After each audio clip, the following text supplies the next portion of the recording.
Saludos amigos fanáticos y bienvenidos a otro episodio más de El Doble Play. Por acá Gabriel Noé. Bienvenidos a mi podcast. Dale like, suscríbete y activa la campanita para que te llegue una notificación cada vez que publiquemos un video. Y sígueme en las redes sociales que se encuentran en la descripción. De igual manera, si nos estás viendo por primera vez, al momento de grabar este video, estamos también estrenando un nuevo canal de YouTube llamado Siempre Yankee. Así que si eres fanático Yankee, te invito a que pases a ese canal. Lo voy a dejar en la descripción para ustedes. Y si no eres fanático de los Yankees, pues también es tu canal para que puedas criticar a los Yankees y puedas demostrar, ¿verdad?, todos esos sentimientos que tienes como hater de los Yankees. Pero hoy, primero, gracias a todos por el apoyo que he recibido de este canal y en este podcast, que ustedes lo han hecho suyo. Y gracias a todos por el continuo apoyo en los videos. Recuerden suscribirse. Pero hoy es un episodio bien interesante porque el episodio de hoy, vamos a hablar de la boleta del Salón de la Fama. Y este episodio yo llevaba mucho tiempo, eh, ¿verdad?, viendo cómo lo podía hacer, analizando para poder darles un buen contenido, unas buenas explicaciones. Porque la boleta del Salón de la Fama siempre tiene mucha opinión, controversia. Y ya estamos cerca de que sean las boletas reveladas para el Salón de la Fama de 2024. Muchos nombres nuevos, muchos nombres interesantes. Y luego de la salida de varios nombres de la boleta, pues entonces se establece un precedente. Y ahora vemos cómo los votantes están tomando una ruta distinta cuando votan por los jugadores. Así que hoy vamos a estar dedicándonos a eso. Le voy a estar dando mi boleta. ¿Y quiénes yo considero que deben estar en el Salón de la Fama? ¿A quién yo le daría mi voto si fuese un reportero con la capacidad o con la habilidad, la oportunidad de votar para el Salón de la Fama? ¿A quién yo hubiese votado este año? Ya las boletas fueron sometidas, perdón, ya las boletas fueron sometidas, ahora están esperando por los resultados y serán revelados al final de enero, para que entonces, como ustedes saben, los jugadores con más del 75% de votos son los que se ingresan al Salón de la Fama. El año pasado hubo varios jugadores que estuvieron muy cerca de ellos. Scott Rowland terminó siendo un Salón de la Fama con 76%, así que este año vuelve la misma historia, vuelven algunos nombres de las boletas pasadas, vienen nuevos nombres que uno se pregunta cuál sería la realidad de ellos en su primera boleta. Así que vamos a entrar en detalle. Y vamos a entrar rapidito. Y yo voy a ir por la lista y yo les voy a decir quién está en mi lista. Me voy a dar las primeras 7, los primeros 7 votos. Recuerden que cada votante tiene 10 votos. Yo le voy a dar mis votos, que en este caso fueron 7, y solamente voto por 7 jugadores. También les voy a dar mis explicaciones. Eh, y luego de mis votantes y explique por qué yo considero que son salones de la fama, voy a ir en una de las mayores controversias y a quién yo dejé fuera de la boleta y por qué razón, en mi opinión, no estuvieron en mi boleta. Así que usted puede comentar en los comments cuál es su boleta, cuáles jugadores deben pertenecer. Vamos a tener muchos intercambios de opiniones, mucha gente tiene diferentes criterios, pero va a ser un tema interesante, así que espero que se lo disfruten. El primer jugador, y esto va a ser bien, bien interesante. El primer jugador que recibe mi primer voto tiene que ser la persona más sólida rumbo a esta boleta del 2024. Tiene que ser el dominicano tercera base, Adrián Beltre. Adrián Beltre es un seguro Salón de la Fama. Estamos hablando de 3,000 hits, 3,166, casi 500 cuadrangulares, 477. Su WAR, para las personas que les gusta el WAR, 93. Estamos hablando que es uno de los mejores de la historia y el mejor en la tercera base. O sea, que los Cybermetrics dicen que Adrián Beltre tiene una gran opción de ser el mejor tercera base de la historia. Eso es otro debate, sin embargo, podemos especular o decir que es un jugador que lo hizo todo en el terreno. Lo hizo todo, estuvo con buenos equipos, fue pieza consistente. Y nosotros en este canal hicimos un video de Adrián Beltre, le pueden dar clic aquí arriba. Pero una de las cosas que resalta la carrera de Adrián Beltre es su consistencia por muchos años. Estamos hablando que fue una carrera de más de 21 años. Y en 21 años, digamos que jugó 20 temporadas completas, 20 de ellas fueron completas. La consistencia que le brindó la oportunidad a poner números espectaculares a lo largo de su carrera es increíble. diciendo también que defensivamente es uno de los mejores en la historia en la tercera base. Tiene 5 guantes de oro, 4 juegos de estrella y tiene 4 bates de plata. Y yo creo que eso es lo que los separa de los demás. Obviamente, también le añadimos, como dije, casi los 500 cuadrangulares, los 3000 hits, que básicamente es un donqueo que te lleva, ¿verdad? Para hacer referencia al baloncesto. Un tipo de donqueo, tú llegas a los 3000 hits y básicamente significa el Salón de la Fama. Eh, yo creo que Adrián Beltre debe estar en la boleta de todos. Unánime o no, al final del día debe estar en la boleta. Por encima de un 95%. Hay personas que no deciden votar por él por cualquier razón tonta, pero si es unánime o no, yo creo que no, para mí no brinda importancia. Lo importante es que él entre al Salón de la Fama y debe estar entre un 95-96% de las boletas. Adrián Beltré es increíble, es increíble. Sus números de postemporada lo ayudan, sus números de carrera regular. eh, Como dije, su WAR, para esas personas que les gusta el Sabermetric, Adrián Beltré acumuló tantas estadísticas a lo largo de su carrera siendo consistente. Estamos hablando que casi nunca sufrió lesiones. Cuando las sufrió, se pudo recuperar. Fueron, ¿cuánto? 636 dobles a lo largo de su carrera. Un OPS de 819. O sea, fue un espécimen. Fue un espécimen. Y cuando comparamos lo que hizo defensivamente con lo que hizo ofensivamente, vemos el año pasado como Scott Rowland fue una tercera base, por ejemplo. Scott Rowland defensivamente estaba al nivel, pero en el poderío en la fuerza ofensiva, Adrián Beltré es mucho mejor. Y vemos como Scott Rowland entró al Salón de la Fama, así que es lógico pensar que Adrián Beltré es un Hall of Famer, va a ser otro dominicano más en el Salón de la Fama y van a venir muchos más dominicanos al Salón de la Fama, así que un saludo a todos mis hermanos de la República Dominicana, porque Adrián Beltré es uno de los mejores de la isla y no tan solo de la isla, de la historia del juego. Y eso los números dicen. Así que ese recibe mi primer voto. Mi próximo voto es para otro jugador que yo considero, el año pasado estuvo bien cerca, pero sí yo considero que es Salón de la Fama. Vi parte de su carrera y es Todd Helton. Todd Helton, primera base de los Colorado Rockies. Se ha especulado acerca del estadio de los Rockies y sí, es cierto, ellos tienen una elevación que le permite a la pelota viajar más y por eso hemos visto históricamente como los jugadores de los Rockies, específicamente en esos números de poder, son un poquito elevados. Pero lo impresionante de Todd Helton, aparte que jugó toda su carrera en Colorado, es que su capacidad de bateo, de batir de promedio, fue increíble. O sea, estamos hablando de un jugador que de por vida batió 3.16 de promedio y tuvo una temporada con 3.72, ganando el título de bateo, que fue posiblemente la mejor temporada en su carrera.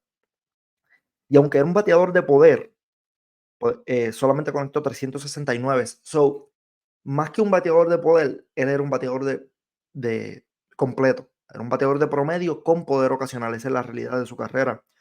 Alcanzó 30 cuadrangulares en varias ocasiones, pero era su promedio de bateo lo que lo separaba del resto. Defensivamente fue muy bueno, tiene 3 guantes de oro.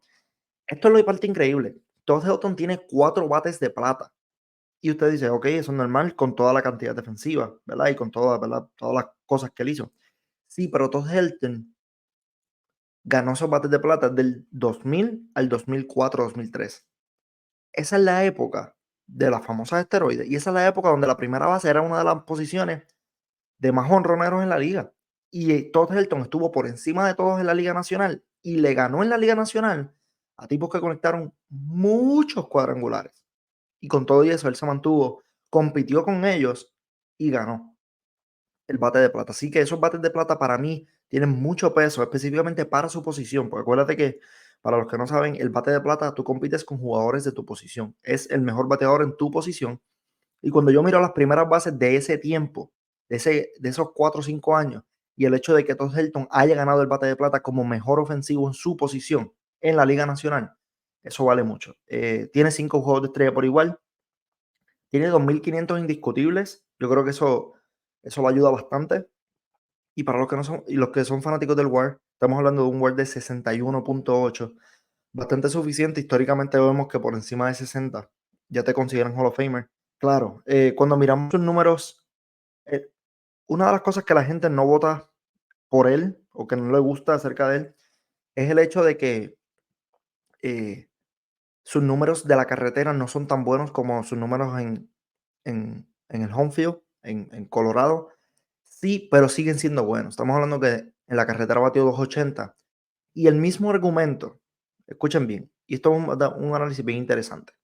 El mismo argumento que uno puede hacer diciendo, no, es que Todd Helton tenía ventaja porque cuando bateaba en Colorado, por la elevación, era propenso a poner más números importantes. Sí, pero podemos hacer el mismo argumento de que cuando él no estaba en Colorado, él tenía que viajar a otra ciudad que no tenía la misma elevación y hacer lo mismo. Y hasta cierto punto, sus números de carretera son mejores que muchos Hall of Famers que no jugaron en Colorado, que no tuvieron que manejar el hecho de que estar a una milla de elevación y luego regresar y viajar a San Francisco, viajar a Arizona, viajar a otros estadios y como quiera producir. Y no es que lo hizo de la misma manera que en Colorado, pero sí lo hizo a un gran nivel. No es que batió para 250 con un OPS de 600 en la carretera. Estamos hablando que batió 800, casi 850 de OPS en la carretera. Eso es bastante bueno. Y cuando miramos la estadística de OPS Plus, que básicamente lo nivela para todos los jugadores en las ligas, estableciendo 100 estableciendo el número 100 como el promedio, terminó, terminó con un OPS de 133. Así que por más excusas que podamos hacer de Colorado, al cual yo estoy hasta cierto punto de acuerdo y puedo entender el argumento del parque de Colorado, peloteros como Todd Helton son especiales. Y cuando miramos sus números en la carretera, sí fueron buenos. Y cuando miramos sus números overall y todas las estadísticas de Cybermetics nos dicen que él iba a ser un gran bateador. Y el punto más interesante, como mencioné al principio, yo creo que el poder de Todd Helton era importante, pero era su promedio lo que impresionaba. Estamos hablando de un bateador de 300 durante toda su carrera. O sea, es increíble. 316 por toda su carrera es increíble. Es increíble. Así que Todd Helton, para mí, Salón de la Fama. Así que ese es mi segundo voto. Vamos al próximo y vamos a otro que estuvo muy cerca. Yo creo que este año tiene gran posibilidad y es Billy Wagner. Billy Wagner fue relevista por varios años en la Grandes Ligas, alrededor de 16 años. Eh, el argumento grande con Billy Wagner es que no tuvo las entradas lanzadas, no llega a 1000 entradas lanzadas y esto crea un poco de issue o problema al votar, ya que consideran que no tienen el volumen de entrada lanzada ni de experiencia para estar en el Hall of Fame. Yo pienso que es Hall of Famer, sin duda. Estamos hablando de 422 salvados. Su ERA de carrera es 2.31. Ya con eso sería suficiente. Fueron 16 años, aún así. Yo creo que Billy Wagner es uno de estos jugadores que establece un precedente para los relevistas, porque sí, Trevor Hoffman y Mariano Rivera eran closers que llegaron al Salón de la Fama, pero era porque tenían que estar ahí, porque rompieron récords. Estamos hablando de 600 salvados, eso nunca había pasado en la historia del juego. Pero Billy Wagner yo creo que le va a abrir una puerta a los relevistas, específicamente en la posición de closer, que sabemos que más o menos desde el 90 y desde los años 90, específicamente 2000, se establece esta posición de cerrador con salvado y ahora los salvados son importantes y vemos como ya los novatos llegan siendo a la liga siendo cerradores y las estadísticas de salvados cuentan y las valorizan ahora para el Salón de la Fama. Yo creo que Billy Wagner va a marcar precedente para estos nuevos cerradores que ya llevan 300, 400 salvados y que van en camino a darle la oportunidad de que puedan ser considerados Salón de la Fama. ¿Por qué? Porque en su posición fueron los mejores. Y Billy Wagner en su posición fue más dominante, fue más dominante que muchos otros lanzadores, cerradores por igual y lanzadores de posición. Lo que él se le pidió, él lo hizo. Cuando tú tienes 2.31 siendo relevista en toda tu carrera de efectividad, es impresionante. A eso le añadimos 400 salvados. Eh, yo creo que Billy Wagner se merece estar en el Salón de la Fama. Estuvo muy cerca el año pasado. Yo creo que esa es la cuestión de los votantes, porque cuando tú tienes un jugador que puede marcar precedente de esta manera y va a establecer cómo se va a determinar, cómo tú vas a categorizar los cerradores de ahora en adelante, es bastante la presión, pero es importante porque Billy Wagner va a ser la pieza que va a cambiar la medida en que se evalúa a los cerradores rumbo al Salón de la Fama. Sí, tuvimos a Mariano, sí tuvimos a Trevor Hoffman, pero fueron casos especiales porque ya estamos hablando de 600 salvados, y eso es caso diferente. Pero estos lanzadores que hicieron su trabajo por muchos años, terminaron con 400 salvados, que antes a nadie le importaba, ahora van a ser valorizados, y yo creo que va a ser justamente cuando Billy Wagner, eventualmente, en mi opinión, entre al Salón de la Fama. Así que ese es mi tercer voto. Vamos al próximo voto, y esto es un poquito controversial, como bastante de la mayoría del resto, el resto van a ser un poquito controversial. Pero yo quiero hablar de Carlos Beltrán. Carlos Beltrán, uno de los talentos más completos que ha tenido la isla de Puerto Rico. eh, una carrera impresionante, impecable. Un jugador 5 herramientas en su llegada a la liga. Lo hizo todo en el juego. Estamos hablando de 435 cuadrangulares, 279 promedio de por vida, 2.725 indiscutibles. Y para los que les gusta el WAR, 70.1, 3 guantes de oros, 9 juegos de estrellas, novato del año, campeonato de serie mundial. Y yo creo que ese es el problema. Cuando miramos sus números, todo apunta que Carlos Beltrán es un Hall of Fame, un Salón de la Fama. Fue un talento Salón de la Fama y tuvo una carrera Salón de la Fama. Eh, 312 bases robadas. Tiene el porcentaje de bases robadas más alto en la historia de la liga.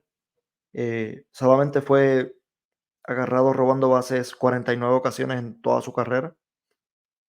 Pero ese es el problema. El campeonato del 2017, como todos saben, la historia de los Astros de Houston, él estuvo en ese equipo, fue nombrado en el reporte aún siendo jugador, y eso eventualmente le costó el trabajo de los Mets de Nueva York como dirigente. Se esperaba que la primera boleta no recibiera el apoyo, porque los votantes sí habíamos visto un historial de cómo los votantes reaccionaban a esteroides, por ejemplo, pero no habíamos visto el historial de cómo los votantes reaccionaban a personas que hicieron trampa por robo de señas, ya que, ¿verdad? Es el primer jugador de esa camada, de ese equipo, que, que tiene un caso similar o que tiene un caso serio para entrar al Salón de la Fama. Y las personas, y yo entiendo que el primer año fue un año de estudio de los votantes, analizar el caso. Hay votantes que no le importaba, y hay votantes que le dan mucho peso a tu reputación, a las controversias que tuviste. Y como dije, no puedes comparar las esteroides, los jugadores con esteroides, que ya vimos cómo los votantes reaccionaron a eso, con un jugador que hizo trampa en un equipo que llegó a la Serie Mundial, pero también es un jugador que básicamente no jugó en la postemporada, ya que era un rol, fue su última temporada de su carrera, era un rol distinto en ese punto de su carrera, así que eso no afectó el hecho de que él sea Hall of Famer o no, en mi opinión, no afectó su carrera. Diciendo eso, Carlos Beltrán es Hall of Famer, tiene los números, eh, tuvo problemas con lesiones en el pic de su carrera, y aún así se pudo manejar. Y luego de los 30 años, específicamente cuando llega a los Cardenales, yo creo que tuvo unos grandes años que le dan la oportunidad de extender su carrera, extender sus números, darle más volumen a esos números, para entonces hacer un sólido argumento con los premios que ya estableció para el Salón de la Fama. Yo creo que es el Salón de la Fama, no hay duda. Sí, fue parte de un esquema, que costó el campeonato, que llevó a los Astros a ganar el campeonato. Podemos tener diferentes opiniones. No estoy diciendo, ¿verdad? No estoy criticando, no estoy emitiendo ninguna opinión al respecto acerca de ese año 2017. Lo que sí voy a decir es que, en mi opinión, lo que pasó en el 2017 con los Astros no afectó o no determinó si Carlos Beltrán era Hall of Famer o no. En mi opinión, Carlos Beltrán era Hall of Famer antes de su llegada a los Astros para su último año. Y esos juegos que jugó ese año, que jugó ese campeonato incluso, yo creo que Carlos Beltrán era Hall of Famer sin ni tan siquiera ir al ganar una Serie Mundial. Así que, en mi opinión, Carlos Beltrán merece estar en el Salón de la Fama. Yo sé que muchos piensan igual. Yo sé que muchos están molestos por los Astros en el 2017, pero Carlos Beltrán es Salón de la Fama. Ese es mi cuarto voto. Ahí lo dejo. Mi quinto voto, próximo voto, va a ser para otro jardinero central, y este me gusta mucho. Yo he sido defensor de él en los últimos años, y es Andrew Jones. Andrew Jones es Salón de la Fama. No hay forma que tú puedas mirar su carrera y decir, ¿sabes qué? Yo creo que le faltó algo. Le faltó, mira, estamos hablando de 434 jonrones cuadrangulares. Estamos hablando de más de 400 cuadrangulares, un promedio de 254 de por vida, un WAR de 62.7. Una de las cosas que muchos votantes miran son sus indiscutibles 1933. No llega a los 2000 indiscutibles. Y desde 1960 no ha habido un Salón de la Fama por debajo de 2000 indiscutibles. Eso es la única, ¿verdad?, cosita que él tiene en contra. Sin embargo, fueron 5 juegos de estrellas, 10 guantes de oro. 10. Posiblemente uno de los mejores defensores en la historia del juego. Cuando tú tienes uno de los mejores en su posición, defensivamente debe estar en el Salón de la Fama. Esa es mi opinión. 10 guantes de oro. Tuvo cerca varias veces de ganar un MVP. Tuvo grandes temporadas. Eh, Así que mi argumento para Andrew Jones es sencillo. Fue el mejor jugador defensivo de su generación, posiblemente uno de los mejores en la historia del juego, y conectó 400 cuadrangulares. O sea que cuando tú añades el valor que él le brindó defensivamente al juego, que ya con eso en mi opinión es suficiente. Si él fue uno de los mejores defensivos en su posición en la historia, merece estar en el Salón de la Fama. Y a eso le añadimos que conectó 400 cuadrangulares. Es bien difícil tú crear un argumento en su contra. Como dije, quizás los 2000 indiscutibles le faltó llegar para ese número mítico, pero vuelvo y repito, con el argumento de 10 guantes de oro y 400 cuadrangulares, no hay muchos, no hay muchos que ni tan siquiera llevan 10 guantes de oro y fueron muy buenos defensivamente. 10 guantes de oro, más de 400 cuadrangulares debe ser suficiente para cualquier jugador entrar al Salón de la Fama. Fue bueno en los dos lados del plato. Bateador de poder, jugador defensivo, talento espectacular, buenas demostraciones en postemporada. No, si usted piensa que Andrew Jones no es Hall of Famer, tiene que regresar y analizarlo detalladamente. Tiene que mirar sus números. Es Hall of Famer. No voy a discutir con nadie. Andrew Jones es Hall of Famer. Así que ese es mi próximo voto. Uno de mi próximo voto va a ser para uno de los que están por primera vez en la lista, y es Joe Mauer. Joe Mauer ha sido uno de los mejores receptores ofensivos que ha pasado en la historia de la liga. Posiblemente el mejor bateador de contacto, receptor, bateador de contacto en la historia de la liga. Estamos hablando, terminó con 306 de promedio de bateo, llegó a los 2000 indiscutibles, 2100, 2123. No era un bateador de poder, 143 cuadrangulares, y el WAR llegó hasta 55. Lo bueno, lo que lo ayuda a Joe Mauer, tiene un MVP, tiene 3 guantes de oro como catcher, porque sabemos que también jugó primera base al final de su carrera, pero como receptor tiene 3 guantes de oro, y lo más impresionante es que son 3 títulos de bateo. 3 títulos de bateo. Para un receptor tener 3 títulos de bateo, eso no es común. Estamos hablando que sus promedios de bateo esa temporada fueron 347, fue su primer título de bateo, 328 y 365. Tiene un OPS plus de 124 por toda su carrera. Como receptor, como dije, ofensivamente no era un bateador de poder. Yo creo que, ¿verdad? Ahí no estamos acostumbrados a que los receptores tengan un poco más de poder. Pero lo que él hizo ofensivamente como bateador de contacto es impresionante. Llegó a los 2000 indiscutibles, que es una de las razones, ¿verdad?, que hablamos, que los votantes miran. Tiene un MVP de la liga. Yo creo que es un Hall of Famer. O sea, cuando no hemos visto bateador siendo receptor de la manera que vimos a Joe Mauer. No existe. Y va a ser bien difícil replicarlo. Bien impresionante. Y además que defensivamente sí era bueno. Teniendo 3 guantes de oro, fue muy bueno. Él se movió a la primera base, primero por su edad, y segundo, ¿verdad?, porque para protegerlo y poder extender su carrera. Y así es que eventualmente llegó a los 2000 indiscutibles. Pero Joe Mauer no ha habido receptor ofensivo de la manera que John Mauer bateaba. Y John Mauer, en mi opinión, es un Hall of Famer. Es un Hall of Famer. Yo creo que va a ser cerrado, pero eventualmente lo va a lograr porque va a marcar un precedente también para los receptores.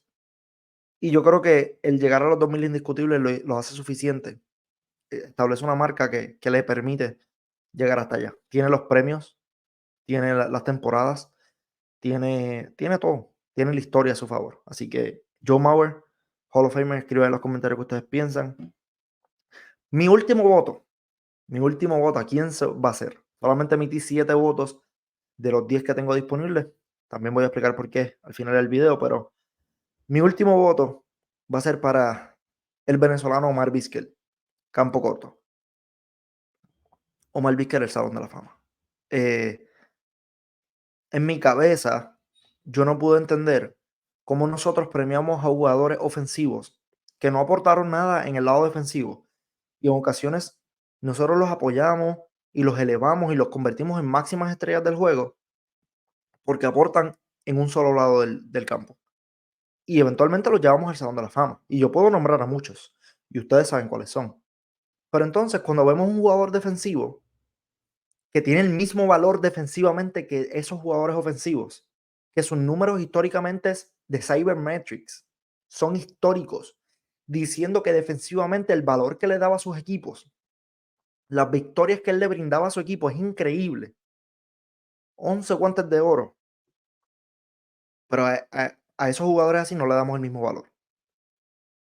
Porque es que tiene que batear. Pero entonces el jugador defensivo tiene que batear, pero el jugador ofensivo no tiene que defender. Puede ser un bateador designado, o puede jugar en el desfile, o puede ser una primera base de medio. No, no es justo. En mi opinión, no es justo. Así que cuando yo miro la carrera de Donald Vizquel, para muchos, el mejor cierre defensivo en la historia del juego. Y volvemos, no estamos hablando ya de su generación, que también lo fue. Estamos hablando de la historia del juego. Cuando tú mencionas los mejores campos cortos de la historia, Omar Vizquel debe estar en los primeros 3 nombres que tú mencionas. Y tú dices que no es Hall of Famer porque ofensivamente no estuvo ahí, pero es que nosotros hemos puesto jugadores en el Salón de la Fama que ofensivamente no son de los mejores 3, no son de los mejores 5 de la historia y defensivamente no aportaron nada. Entonces, ¿cuál es el argumento en contra de él? Tenemos que dejar de valorizar más el lado ofensivo que el defensivo. Y yo entiendo, el ofensivo hace boletos, hace highlights a nosotros. A mí me gustan los cuadrangulares, pero no podemos criticar a un jugador que defensivamente hizo su trabajo, exigirle que nos dé algo ofensivo cuando el jugador ofensivo defensivamente no nos brinda nada. Ah, pero no importa porque en el lado ofensivo hace lo necesario. No, eso no es justo. Y cuando hablamos de los mejores jugadores de la historia y la historia del juego, que es el Salón de la Fama, Cooperstown, jugadores defensivos deben estar ahí porque son los mejores en su posición. Y no estoy hablando jugadores que fueron medio o que tuvieron un impacto corto en su carrera. Estoy hablando de un jugador que tiene 11 guantes de oro, que durante una década fue el mejor campo corto sin duda. Y eso lo llevó a convertirse en uno de los mejores en la historia, posiblemente el mejor. Y a eso le añadimos que aunque mucha gente le exige algo ofensivo, Omar Vizquel conectó 2.800 indiscutibles en su carrera. 2.877. Casi 3.000 indiscutibles. Así que aún siendo un jugador defensivo, no caracterizado por su bateo, casi conecta 3.000 indiscutibles. Y con todo y eso, su promedio de bateo es de 270, que es un promedio, y ustedes lo saben, por encima del promedio de la liga. Así que nadie, en mi opinión, tiene un argumento en contra en el béisbol, hablando de béisbol, sobre Omar Vizquel. Nadie. Fue el mejor defensivamente y solamente por eso debe estar ahí. Y a eso le añadimos 2.800 indiscutibles y un promedio de por vida de 272. No tiene que tener más nada. Con eso es suficiente. Eso sería suficiente. Omar Vizquel es un salón de la fama. Debemos premiar a los jugadores defensivos al igual que como lo hacemos los jugadores ofensivos. Hay bateadores designados en el Salón de la Fama y se lo merecen, se lo merecen. Pero también el mejor campo corto que hemos visto y el mejor campo corto en su generación se lo merece por igual. De igual manera, en el caso de Omar Vizquel, hay una controversia. Tuvo un problema legalmente, podemos entrar en detalle luego, no quiero establecerlo en este programa, pero legalmente tuvo un problema con una de las organizaciones, ya no está en las Grandes Ligas por ese mismo problema. Y aunque ya todo, han pasado los años y todo se ha clarificado y todo se ha visto mejor, esa nube sigue por encima de él y por eso hemos visto que sus números han mermado. Pero es el Salón de la Fama. No hay chance. No, no hay una manera, no hay argumento en contra de Omar Vizquel, como dije. Como dije, posiblemente Derek Jeter fue uno de los mejores campo cortos ofensivos que hemos visto. En el lado defensivo vimos a Omar Vizquel. Y si Jeter se lo mereció por su lado, por su contribución ofensiva, Omar Vizquel se lo merece con su contribución defensiva. Es sencillo para mí. No es una matemática difícil. Así que Omar Vizquel, Salón de la Fama. Así que esos son mis 7 votos de todos los que yo voté en la boleta. Hay muchos que se me quedaron y ahora quiero explicar por qué. Por ejemplo, obviamente los dos más, más sólidos son Alex Rodríguez y Manny Ramírez. Para mí, no le voy a dar mi opinión acerca del respecto del uso de esteroides todavía. Yo creo que eso lo podemos hablar luego. Pero en mi opinión, Barry Bonds, Roger Clemens no entraron al Salón de la Fama y ninguno de ellos dos tuvo una suspensión en base a su uso de anabólicos o de esteroides. Y ellos no entraron. En el caso de Alex Rodríguez y Manny Ramírez sí tuvieron suspensiones, fueron suspendidos por las grandes ligas por el uso de anabólicos. Así que si jugadores que no ni tan siquiera fueron suspendidos, que fue especulación o confirmación en los años posteriores a su carrera, no entraron al Salón de la Fama, yo creo que jugadores que sí fueron eh, suspendidos en el momento histórico, yo creo que, ¿verdad? Si ellos marcaron el precedente, yo creo que entonces no van a estar en el Salón de la Fama. Yo debo decir que no van a estar. Si yo pienso que deben estar o no, eso es otro tema. Pero yo pienso que no van a estar. Y yo creo que es por la razón porque cuando miramos la historia, mucha gente dice, sí, pero el momento que Barry Bonds y Roger Clemens y Sammy Sosa y Mark McGwire, estos jugadores estaban, se permitía, la Grandes Ligas no suspendía a nadie. Ok, ese es el argumento que tú usaste para esos jugadores. Cuando hablamos de Manny Ramírez y Alex Rodríguez, no puedes decir ese argumento porque ellos, los dos, fueron suspendidos en el 2009-2008. Ya cuando las Grandes Ligas dijo no, más esteroides. Fueron descubiertos con esteroides y los suspendieron. Ese argumento tú no lo puedes usar para estos dos. Así que si a esos jugadores no les dieron la oportunidad sin suspensión, estos jugadores que fueron suspendidos, yo no creo que. Lo siento. Si yo pienso que deben estar o no, no importa. En mi opinión, esa es mi opinión, viéndolo un poco objetivamente. No van a estar en el Salón de la Fama. Por eso no les brindé mi voto. Un caso muy curioso, el de Gary Sheffield. Gary Sheffield tiene números de Salón de la Fama. No podemos debatir eso. Pero Gary Sheffield tuvo mucho, también volvemos a los temas. Gary Sheffield estuvo relacionado a los esteroides, fue mencionado en el Mitchell Report. Entonces, en mi cabeza no cabe, haciendo el mismo argumento ahora, como estos jugadores, o sea, si Barry Bonds no está en el Salón de la Fama, Gary Sheffield no debe estar. Sencillo. Si Gary Sheffield entra al Salón de la Fama, la Grandes Ligas va a tener un problema, porque ¿cómo van a justificar que un jugador que fue mencionado en el Mitchell Report entró al Salón de la Fama, pero los mejores jugadores de la historia en Barry Bonds y Roy Clemens no fueron al Salón de la Fama? Mi opinión, Gary Sheffield tampoco va a estar en el Salón de la Fama. Si yo pienso que debe estar o no, como dije, eso es otro tema. Otros casos interesantes que estoy viendo aquí en la boleta, el caso de Matt Holliday. Matt Holliday es un caso muy interesante que debemos tocar a fondo. Yo creo que él se va a mantener en la boleta.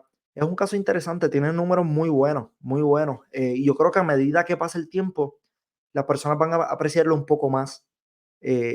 Lastimosamente, él jugó detrás de grandes jugadores como Todd Helton, Albert Pujols, etcétera, y le quitaron un poco de brillo, pero cuando miramos sus números, son números muy buenos, así que eventualmente vamos a ver qué sucede. Otro jugador, ¿saben qué? Se me olvidó un jugador. Se me olvidó un jugador de la boleta y yo tengo que decir. Así que oficialmente son 8. Mira, no lo tenía. Qué bueno que me di cuenta. Así que disculpen a todos los fanáticos, estamos grabando en vivo, pero voy a buscar rapidito. Qué bueno que me acordé. Porque hay otro jugador que yo voy a poner en mi lista. Y este es bien interesante a mis amigos venezolanos. Y es Bobby Abreu. Bobby Abreu es Salón de la Fama. Así lo voy a decir. Y yo te voy a convencer de por qué Bobby Abreu es Salón de la Fama.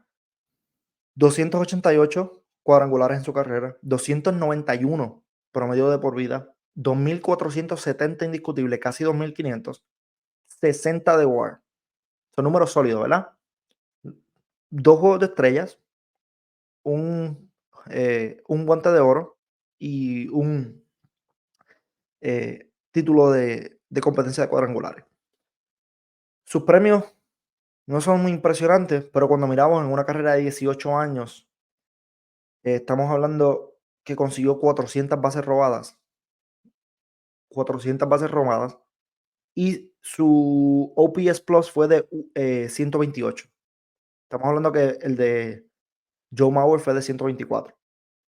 Bobby Abreu tiene 128. Y no tan solo eso.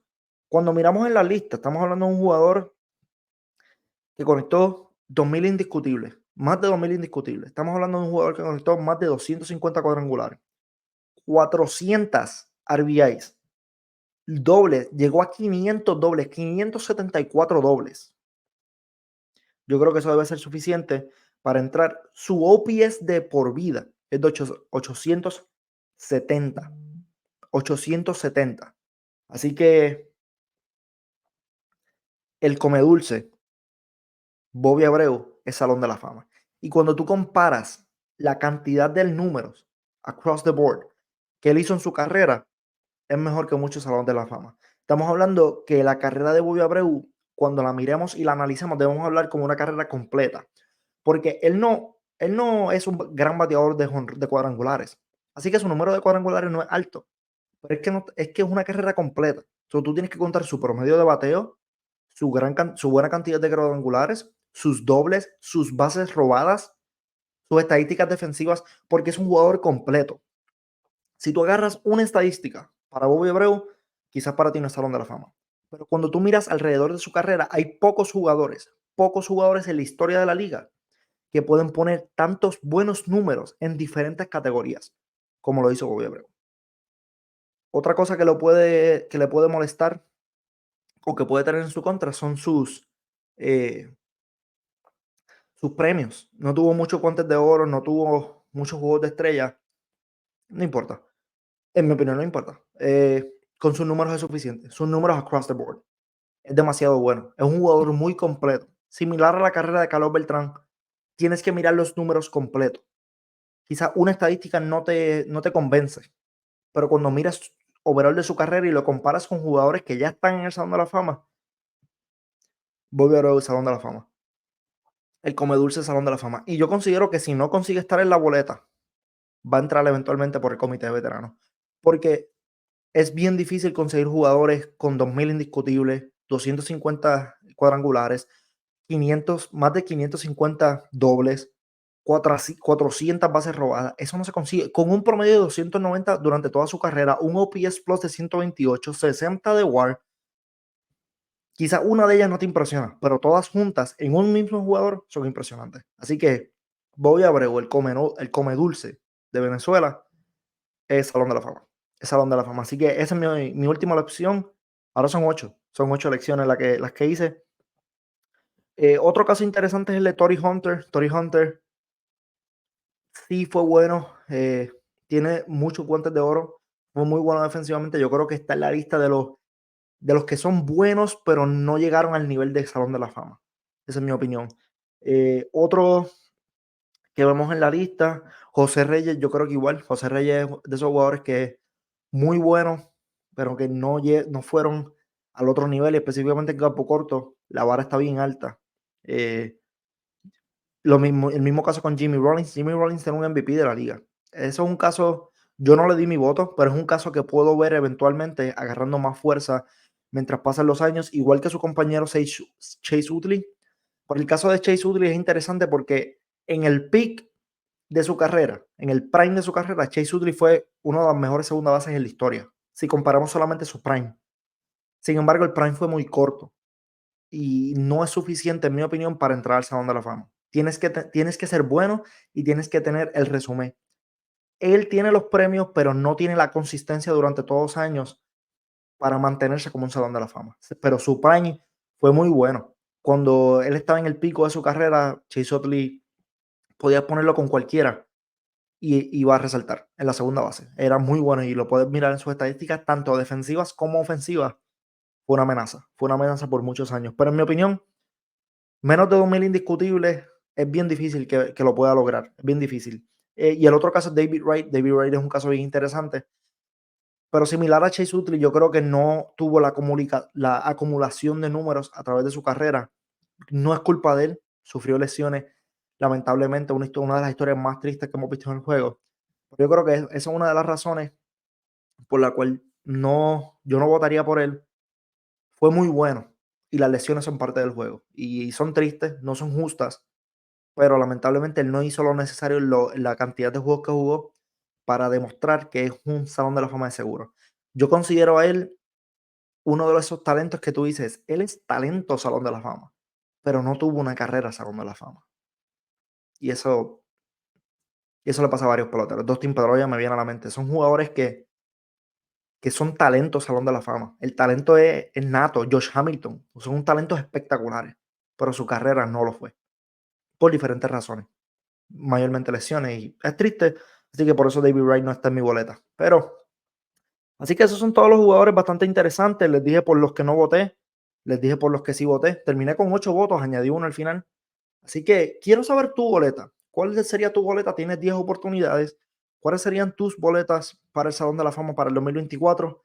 Serán reveladas al final de mes. Al final de mes les daré una reacción de quién finalmente entró al Salón de la Fama. Así que gracias a todos por su sintonía. Recuerden darle like, suscribirse, activar la campanita y gracias, gracias, gracias a todos por el apoyo que he recibido.